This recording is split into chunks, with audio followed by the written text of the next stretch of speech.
In this video, I'm going to talk about the 10 steps of releasing equity from your home using a lifetime mortgage. So first and foremost, what are the 10 steps? So once I've introduced myself and spoken to you a little bit about what equity release actually is, we'll get into those 10 steps. So the first step will be establishing eligibility, talking about whether or not you're able to release equity from your home and what the minimum requirements will be. Then we'll talk a little bit about homework, so the types of things that you need to take into consideration prior to booking a meeting with an advisor to talk about releasing equity from your home. Then we'll talk about meeting your advisor, so what to expect from your advisor when you sit down and talk to them about equity release and the process of releasing equity from your home. Then we'll talk about family involvement and whether or not you need to involve your family in the decision to release equity from your home. Once we've done that, we'll talk then about the recommendation. So this is what to expect once your advisor has sat down and spoken to you and considered all of the options prior to making their recommendation to you. Once we've spoken about the recommendation, we'll move into the application. So what to expect from the application process, as well as things like the valuation and the survey in step 7, and then the ultimate mortgage offer that comes in step 8. We'll then talk a bit about conveyancing, so what that means from a legal standpoint and what steps will be involved to release equity from your home when you speak to the solicitor. And then we'll move into legal completion and what that means when the money arrives to you. And as a bonus step, I'll talk to you about the follow-up as well and what I would expect all good advisors to do once your lifetime mortgage has been established. And then finally, we'll finish with some case studies. So I will talk you through some situations where I've been able to help clients in the past raise money to achieve their financial goals and objectives. So before we dive in, who am I? So my name is Mike Jones. I'm a later life lending specialist and I am accredited by the London Institute of Banking and Finance. That is a completely voluntary accreditation that I decided to take upon myself to achieve, solely because I want to make sure that I'm achieving the best outcome for my clients in every manner. So it's some extra training that I've undergone to make sure that I am able to provide the best options. I am a whole of market advisor, so what that means is that I am not tied to any one particular lender or panel of lenders. I can approach the whole of the mortgage market on my client's behalf to make sure that they'll ultimately always get the best deal out there. I'm a member of the Equity Release Council, so this is a voluntary trade body who are there to ensure that a minimum set of standards are upheld to when discussing equity release with clients. All of the major lenders, solicitor firms, broker firms are all members of the council, but it's not something that is a mandatory requirement. However, I take that upon myself to be a part of that body to ensure that I adhere to a minimum set of standards for the suitability and quality of the advice that I give.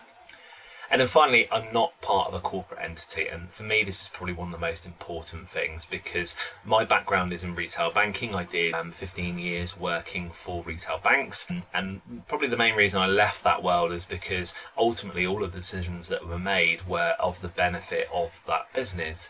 Being a local independent firm, we are very keen to ensure that our clients are the ones who receive the absolute best deal possible, and I believe that's the only way that we can achieve that is by not being part of a larger corporate entity. So who are Mewstone? So I work for a business called Mewstone who are mortgage brokers in their own right and specialise in things like specialist lending, bridging and commercial loans, as well as your day-to-day mortgages and financial protection.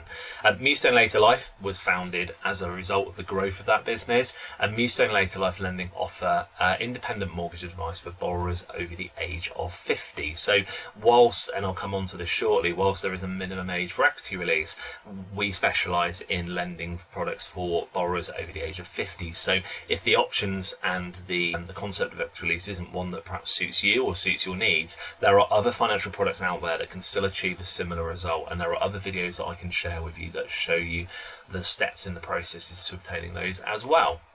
So you may be wondering why you're here. So it might be that perhaps you have an interest-only mortgage that has expired here and you're concerned about what to do with that mortgage when it runs out. It might be that you're planning to leave an early inheritance, so perhaps you would like to help your children buy property, or maybe you would like to just simply see them enjoy some of the wealth that you have tied up in your home.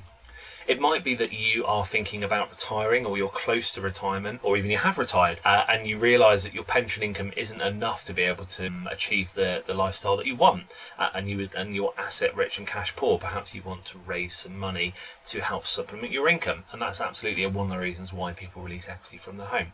Or maybe, and quite simply, you just want to buy that Aston Martin that you've been thinking about all this time. And in fairness, in 2024, these types of purchases are probably rarer than they were 5 years ago, but there are still people that I speak to that have aspired to own a certain car or a certain boat or a motorhome or whatever it is they're thinking about for a number of years, and now is the right time for them. An equity release is a product that you can use to do things like that should it be the right thing for you. So absolutely, if you want to go out and buy that Aston Martin, this is one way that you could raise finance to do that.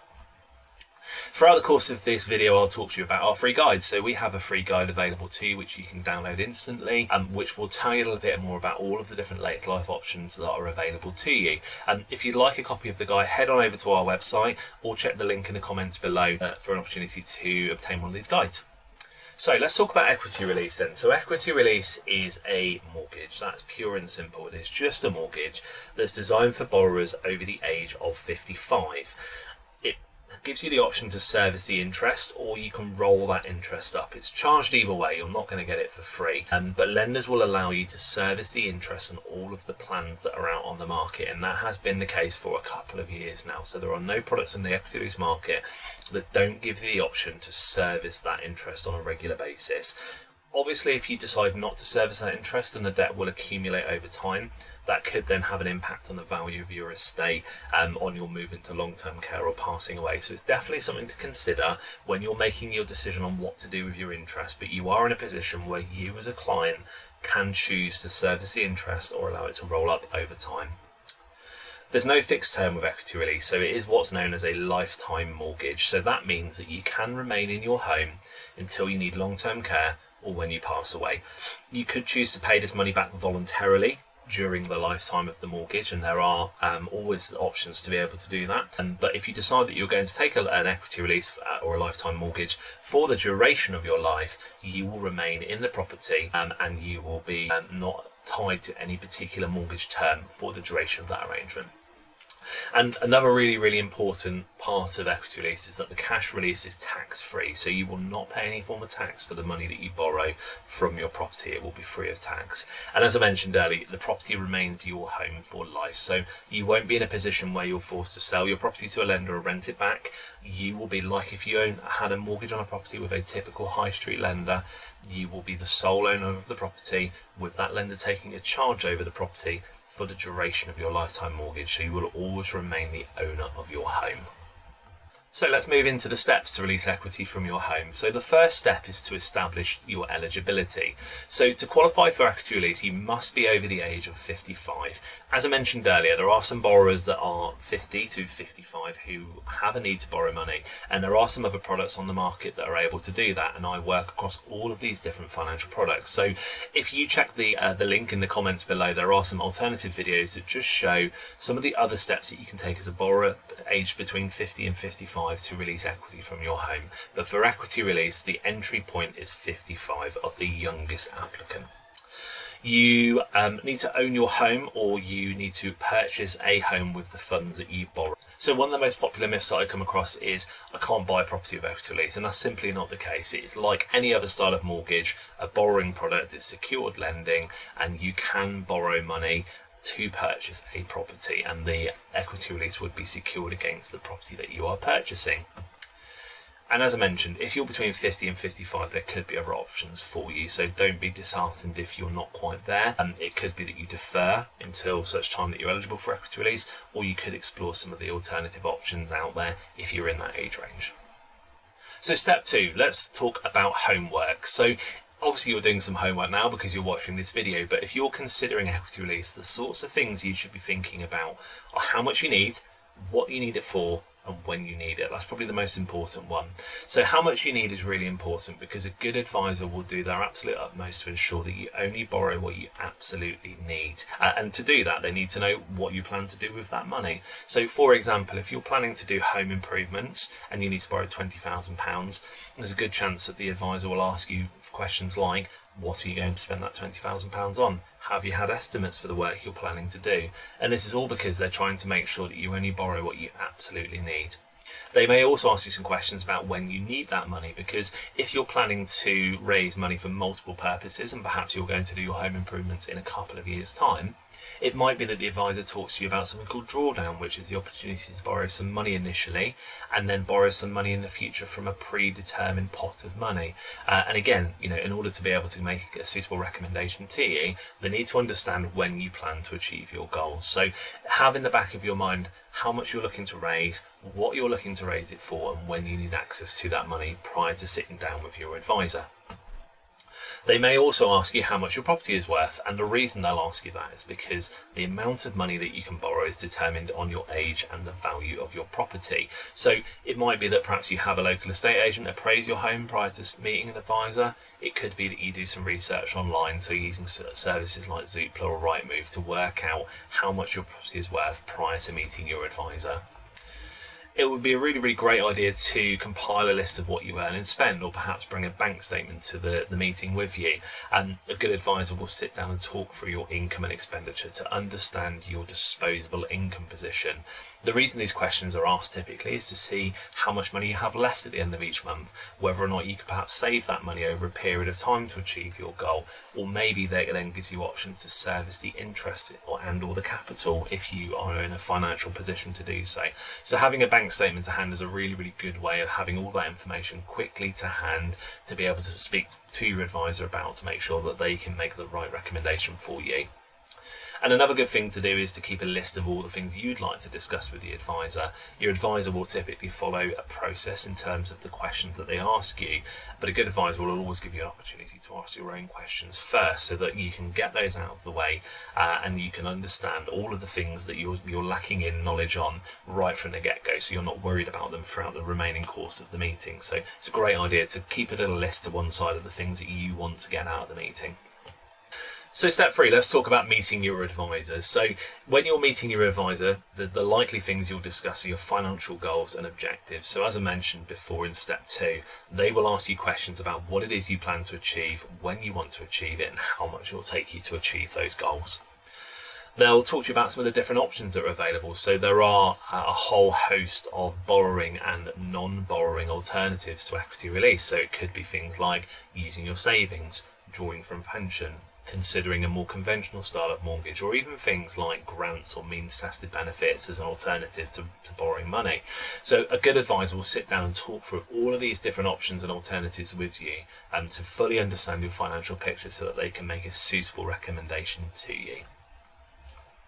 So step 4 talks about family involvement, and this is something that is absolutely not mandatory. The decision that you go on to make, whether or not you decide to release equity from your home or not, could have an impact on your family too. That's fair to say. You can ask them to be involved in the process if you wanted to. So it might be that you ask for your children to come to the meeting with you, so that they can raise their views and talk about their potential concerns or worries, so that ultimately as a family unit you can make a decision together. You could also involve a trusted friend or a colleague, or someone that you know who you believe will have your best interests at heart. A good advisor is always going to make sure that they do the right thing for you, but equally it's just as important to make sure that you're happy with the advice that you are given. And just remember that it is your decision to make. That decision doesn't belong to anyone else, but we would always suggest that you seek guidance where you are concerned, either from your advisor or from someone independent, to make sure that you are happy with the decision that you are making prior to making an application. But before we get to an application, let's talk about step 5, which is the recommendation. So once you've met your advisor and they've spoken to you about the different options that are available, they will make a recommendation to you. And typically the recommendation will be them talking for a quote from a lender, talking to you about all the different features of the product they've recommended and what the financial implications of you taking that product are. Once you have received your recommendation, you can arrange a second meeting to progress your application. So if you're in a position where you're happy with what's been suggested for you and you'd then like to proceed, you can arrange to meet your advisor again to talk about the application process. It gives you an opportunity to ask any further questions that you may have. So it might be that you have some questions about something within the quote or the wider process, and your advisor is typically on hand all the way through this to make sure that they are answering any questions that you may have. It could be that you defer your application. It might be that now isn't quite the right time, and actually you might revisit this in 6, 12, 2 years, 5 years, who knows. The concept remains the same. Products will naturally change in that time, but the concept of releasing equity from your home will always remain the same. And if actually the right thing for you to do is to wait and perhaps use an alternative method of funding for a period of time, your advisor will typically be supportive of that. Or simply, you can decide not to proceed. It might be that after considering the options, you decide that you don't want that Aston Martin or that boat or whatever the situation may be. And that's absolutely fine. And again, a good advisor will talk to you about all of the different options that are available to you and will respect your decision not to proceed should it not be the right thing for you. Again, just to mention, there is a free guide available for everything that I've discussed so far. And if you'd like a copy of that guide, head over to our website or check the link in the comments below for your copy of that guide on all of the later life lending options that are available for you. So step 6, let's move into the application process now. So just imagine you've met your advisor, you've spoken to them about all the different options that are available, and actually an equity release recommendation appears to be the most suitable option for you. Now is the time to make the application to the lender that the advisor has recommended to you. So when you're ready to proceed, the advisor will submit the application and your details to the lender. So they will ask you questions like, what's your full name, what's your date of birth, what's your marital status, how long have you been at your address, all of those sorts of things. And the reason they're asking that information is that ultimately it is required by the lender. So they will ask all of that information ahead of time so that they're able to submit your application to the lender once you are ready.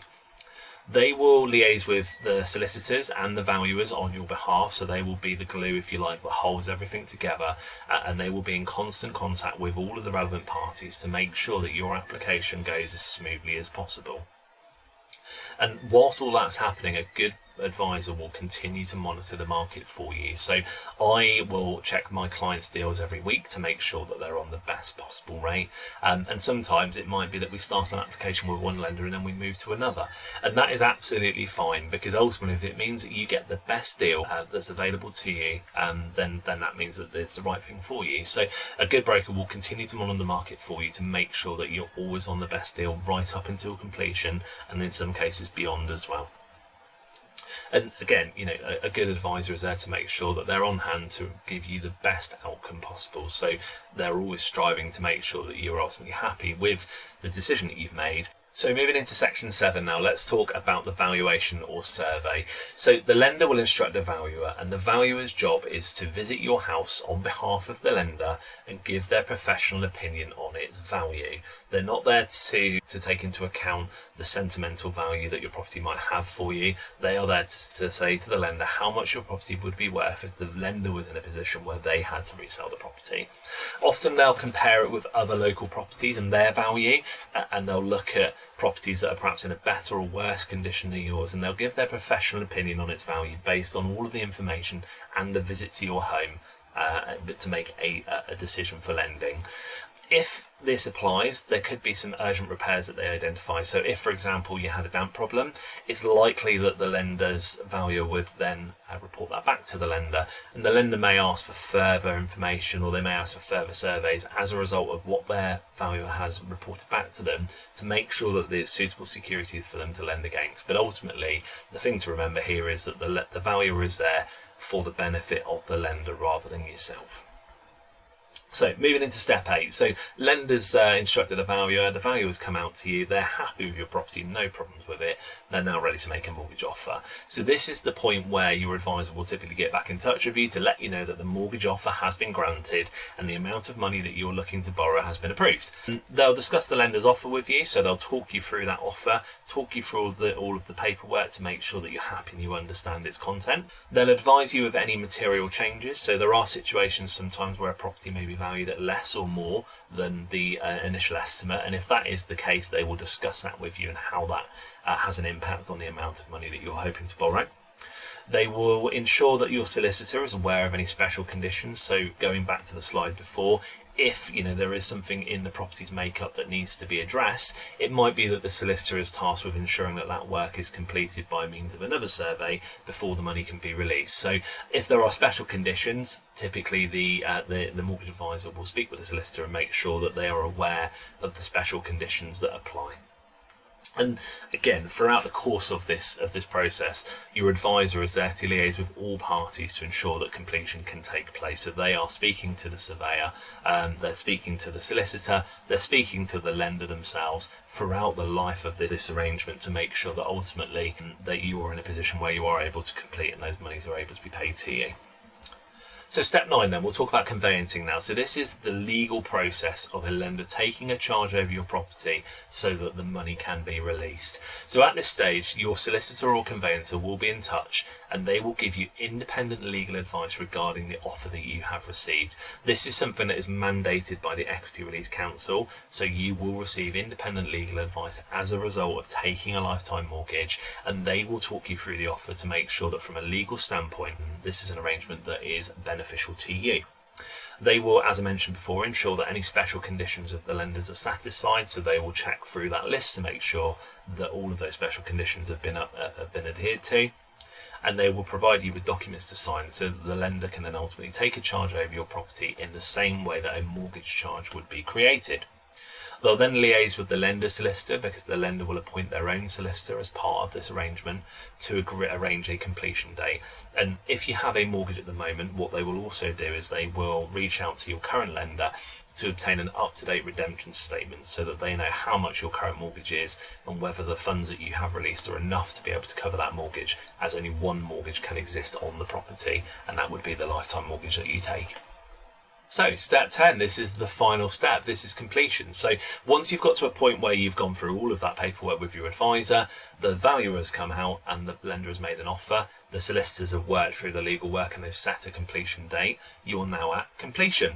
So once your mortgage has completed, the funds will be paid to you via your solicitor. So the money that you raise will be paid to the solicitor initially. They will then repay any outstanding mortgages from the funds that you've borrowed, and they may deduct legal and setup costs from the proceeds as well. So when I arrange a lifetime mortgage, typically the solicitor will deduct any fees that are applicable to my services from the money that is borrowed, along with their own fees, before they then send what we call the net amount of money to my clients. And what they'll tend to do is provide a breakdown via means of a completion statement, so you know exactly what you've paid in terms of fees and then the net amount of money that has been left from the proceeds of the lifetime mortgage. So I'm just going to talk you through a bonus step now. So this is what I call the follow-up. Now that your equity release has been completed, your advisor will give you a call typically once a year just to check in and make sure that things are continuing to meet your ongoing needs. So the lifetime mortgage that they arranged 2, 3, 5, 10 years ago still meets your ongoing needs. It might be that your advisor helps you plan for the future as well, with things like wills or powers of attorney, and these are especially useful if one of you were to pass away or perhaps lose capacity. It might be that your advisor arranges financial protection for you if that's appropriate for you and your individual needs, and they'll always be on hand to answer any questions that you may have. So good regular contact with your advisor is ultimately the best way to ensure that you continue to have the best deal possible and you have the right solution for your needs and circumstances. So just to remind you, if you want to recap on any of the information that you've seen so far, or perhaps you want to learn more about equity release or the alternatives to equity release, you are able to get a copy of my free guide. If you head over to the link or check the link in the comments below, you can go to and get a free guide instantly sent to you so that you can look at all the different options that are available to you as a borrower over the age of 50 or 55. So I'm just going to run through a few case studies with you now. So first of all, I'm just going to talk you through a remortgage case study. So this is where a client has an interest-only mortgage for £100,000. Mrs. B is 76 and she's a widower, and her interest-only mortgage had expired. She had a limited income, which was derived really of state pension only, so she was on a basic level of income, but she did have a little bit in the way of savings set aside for contingency. She wants to remain in her home, which was worth £235,000 for the rest of her life, but she's keen to service the interest voluntarily to preserve her estate. So in this situation, I was able to arrange a lifetime mortgage for £94,000, and the interest rate offered by the lender was actually reduced by 0.75% if the interest was serviced on a regular basis. So in this situation, the client was able to service the interest on a regular basis, and it meant that the lender gave them a discount as opposed to them allowing that interest to roll up over time. It meant that they were able to keep the majority of her savings in place, and it gave her and her family financial security for the rest of her life. So she was able to remain in that property for the rest of her days without worrying about the property being taken into possession.